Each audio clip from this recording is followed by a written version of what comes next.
Hello again, everyone. This is Chris Mathieu with Forbidden Knowledge News. I really hope you're going to join me at the 2020 Laughlin UFO Mega Conference. It really is going to be the best conference of 2020. It's going to be February 15th to 22nd in Laughlin, Nevada, and there's going to be over 30 amazing speakers. I'm very happy to be here with Egyptologist, hieroglyphics expert, lecturer, tour guide, and director, Mohammed Ibrahim. Mohammed, how are you doing today? I'm very good. How are you, Chris? I'm very good. Thank you so much for joining us. You know, I understand you're going to have some fascinating information, and I am definitely fascinated with ancient Egyptian civilization, the hidden history, the lost technologies, everything that they don't teach you in history, everything that's been hidden from us. I can't wait to hear what you're going to present. So tell us a little bit about your work, and then tell us what you'll be presenting there. Okay, when I graduated from the university, I graduated as a regular Egyptologist. And when I started to work with tourism and leading tours in different sites in Egypt, I started to have so much questions about what I'm saying, if that makes sense or that is just a way to make a living, especially when you come to subjects like the big pyramids and when you come to the big statues, giant statues, and I'm talking about some statues weighing like 1,000 tons. We're not talking about small statues, 50 or even 100 tons. And this number is huge, but I say small because we do have 700 tons and 1,000 tons.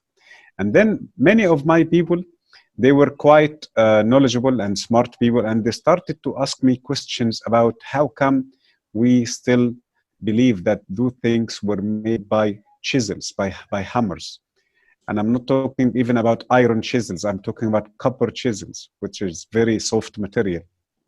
So I started to ask myself the same questions, and I said to myself, no, I need to read more and to try to find more. That's why I educated myself in a great way in hieroglyphics, because I found that reading the language is the best way to figure out some of the secrets, not all. So I started to read between the lines and started to put some stories together to combine between what we can call it logic and what we can call it impossible. Okay, like the idea of having anti-gravity.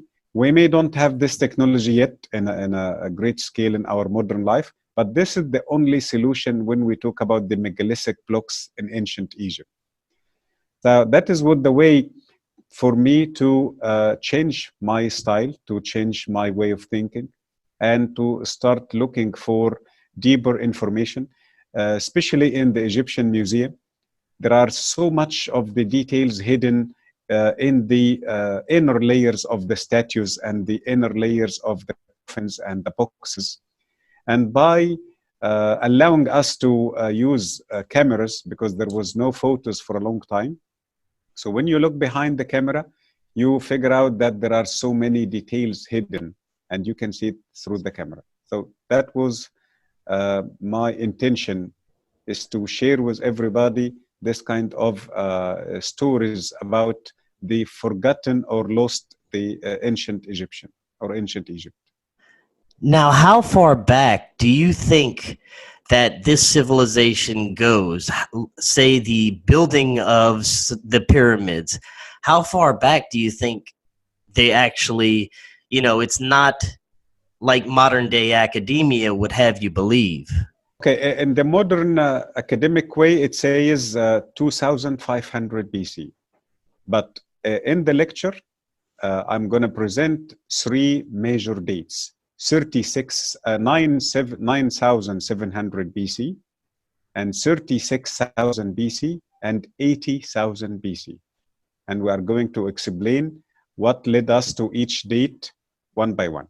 So again, 9700 BC, 36,000 BC, and 80,000 BC. So the pyramids and this lost civilization could be in any level or in any date of the 3 dates. Now, how advanced do you think some of the technology that was being used then, it had to have been much different than what we're seeing now. I understand that their understanding of energy and how to construct things with perfect accuracy is something that we can't even reconstruct now. So how advanced do you think some of these civilizations were, some of the technology that they were using? Look, according to so many things achieved by this civilization, we can say and with clear confidence they were super advanced. So the minimum kind of technology they have is the same one we have nowadays. It's the same kind of technology, the minimum. But I believe because they achieved so many things, I'm not going to say we cannot do it in modern time, but we are going to suffer too much. Our tools and our workers are going to pay too much effort to do it, especially when we talk about the obelisk in Karnak Temple, weighing 700 tons. One piece cut from Aswan, between Luxor and Aswan, about 300 miles. So it has to go all the way to the north, 300 miles. And the story of how they cut and how they transfer and how they move, and then how they put this obelisk up, erect the obelisk, every step is a challenge. Every movement is a challenge. And then the statue of Ramses II, and when I say of Ramses II, that is because we found the name written on it. And the names are not clear evidence about who made it. That statue, after it was made, is 1,000 tons from granite. And the details of the face and the muscles are perfect, as if they are doing carvings on cheese or ice cream. So from those two small simple examples, I can say they are very advanced civilization. Modern day academia has to know about some of these things. Why do you think they deny some of the truths that these independent researchers and people like yourself are bringing forth? Especially the age of some of these civilizations, the advanced technology. Why are these things so hidden from us? Look, if I will talk in a positive way about this, I will say that what we call it Egyptology started around 200 years ago, from like 200, 250 years ago. And the type of technology at the time was very limited, unlike now. So they couldn't understand, or they couldn't imagine that there are better technology than what they have. So they explained the Egyptian secrets and the impossible achievements according to the kind of technology they have in the 18th century. And because I did the same way, I studied from the old books, the books of Egyptology became like a Bible, like the Holy Book. So we are passing the knowledge from the professor to the student, and this student is going to become a professor. So those professors were playing like priest for us. So, and you cannot question the priest, you cannot question the Holy Book. That is if I talk in a positive way. But if I talk in a conspiracy way, I will say to stop us from learning the secrets of the ancient, because this can change our modern life, our present, and our future.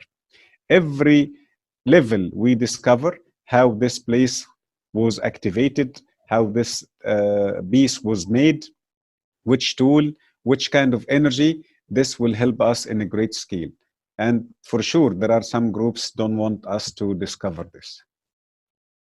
Yes, I agree. But things seem to be slowly changing. The amount of information that is coming from people like yourselves is profound, and the truths are coming out. We are, I believe, reaching a time where the truth of many things are coming out. I can't wait to hear what you have to present at the conference. I'm very much looking forward to it, and I'm looking forward to meeting you there. It will be my pleasure. I know so many talks you may hear about lost technologies and about the lost civilization, but I'm preparing something totally different. Very good, and we very much looking forward to hearing that. Thank you, my friend. The purpose of this conference is to educate and disclose some of the truths of our mysterious existence. There's going to be over 30 speakers, with 9 of them international, and they're coming here just to present information to you. This is also going to be the world's lowest cost convention, with economy attendance packages starting at $517.50 per person. That includes 8 nights hotel, 7 days, 8 nights conference attendance. Please be sure to go to Laughlin UFO Mega Conference.com right now to ensure you get your early discount package prices. I really hope to see you there.